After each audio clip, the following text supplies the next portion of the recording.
ছায়ার ভাষা। ঘটনাস্থল পুরনো কলিকাতার একটি ধ্বংসপ্রাপ্ত বাড়ি। গভীর রাত। সময় রাত ৩টে। ফোনের আলো জ্বলে উঠছে। কাপা হাতে অরূপ ভেতরে ঢুকছে। চারিদিকে নীরবতা। অরূপ চিৎকার করে, কে আছো এখানে? আমি জানি তুমি আছো। তুমি তুমি আমার কথা শুনছো? ঠান্ডা বাতাস কাগজের মতো হালকা কণ্ঠস্বর ভেসে আসে। তুমি আমার নাম জানো না, তবুও ডাকছো? কেন এসেছো এখানে অরূপ? চমকে উঠলেও সাহস ধরে, আমার দাদার কথা জানতে চাই।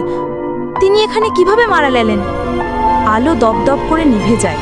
দেয়াল থেকে ছায়া গঠিত হয়।